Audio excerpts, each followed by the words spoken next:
Hi friends, आज हम आप सबको देंगे प्रीपोजिशन। ठीक है, यानी संबंध बोधक वाक्य। ठीक है, जैसे कहाँ पे इनका प्रयोग होता है, कहाँ पे आन का प्रयोग होता है, कहाँ पे अपान का प्रयोग होता है, और कहाँ पे इंटू का प्रयोग होता है, कहाँ पे आप का प्रयोग होता है, कहाँ पे बाई का प्रयोग होता है, और कहाँ पे विद का प्रयोग होता है, कहाँ पे आउट का प्रयोग होता है। ठीक है, तो सबसे पहले क्या होता है, प्रीपोजिशन में संबंध बोधक वाक्य होता है। तो जैसे मान लीजिए सबसे पहले इन का प्रयोग कहाँ होगा। इन माने आप लोग जानते हैं, इन में या अंदर होगा, इन में या अंदर होगा। जैसे देखिए इन लिखा है, इन माने में या अंदर होता है। अब फिर इंटू, इंटू में क्या होगा, में या अंदर ये भी होगा। ठीक है, लेकिन फर्क क्या है, इसमें क्या है, इन का प्रयोग और इंटू का प्रयोग। इन का प्रयोग हम निर्जीव वस्तु के लिए करते हैं, इंटू का प्रयोग हम इसमें जान लो सजीव वस्तु के लिए करते हैं। ठीक है, जैसे मान लीजिए हमने कहा वह कमरे के अंदर है। जैसे वह कमरे के अंदर है, अब ये नहीं मालूम है कौन है कमरे के अंदर। मान लीजिए अगर यहाँ पे होता हुआ कमरे के अंदर है, तो यहाँ पे हम किसका प्रयोग करेंगे, तो ही। ठीक है, इज इन द रूम।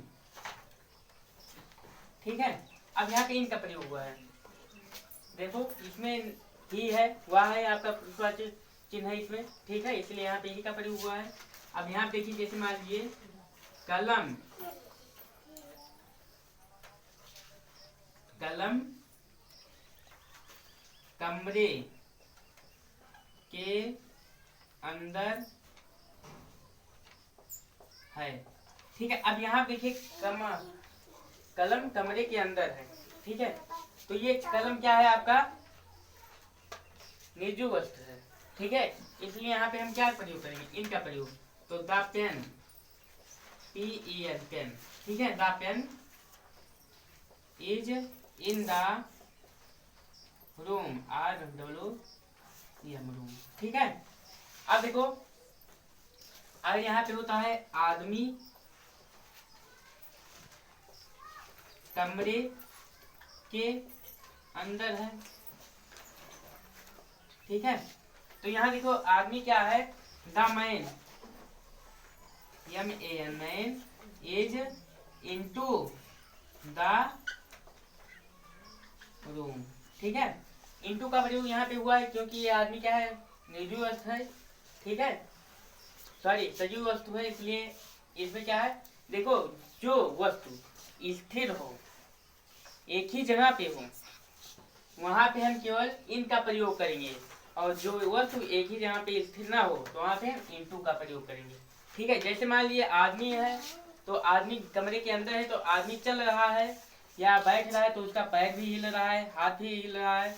ठीक है, उसका हर शरीर हिलेगा और डुलेगा। और इसमें क्या है, पेन, मान लीजिए इसमें पेन है, तो पेन का अगर एक ही जगह हम रखेंगे तो वह एक ही जगह रहेगा। जैसे मान लीजिए यहाँ पे हमने पेन रखा है, ये हमने यहाँ पे रख दिया है, तो यह वहीं पर रहेगा, वहां से वह उठेगा। जब तक हम उसे हटाएंगे नहीं, तब तक वह हटेगा नहीं।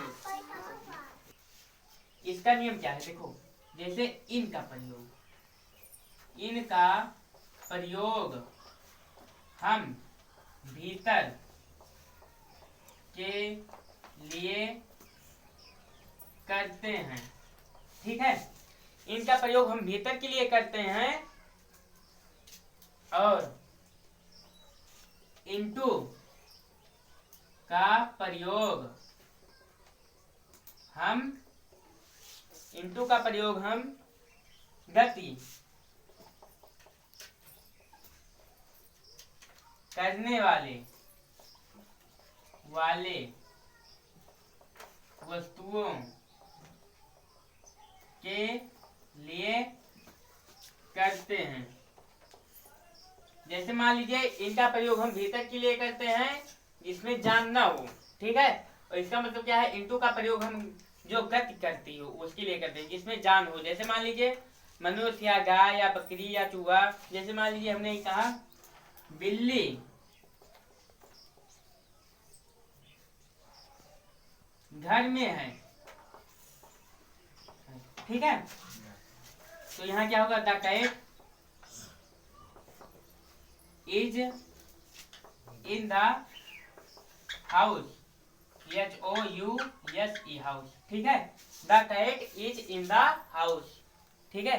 बिल्ली क्या है आपका, सजीव है कि निर्जीव है, सजीव है, इसमें जान है ना, तो बिल्ली एक ही जगह पे नहीं रहेगी ना, एक ही जगह पे नहीं रहेगी, वो आती हो जाएगी, आए जाएगी, एक जगह पे वो नहीं बैठेगी, ठीक है। जैसे मान लीजिए अगर बैठती हुई है तो उसका कभी पैर हिलेगा, कभी उसका सिर हिलेगा, कभी उसका कुछ ना कुछ हिलेगा, ठीक है, जिसके अंदर जान हो।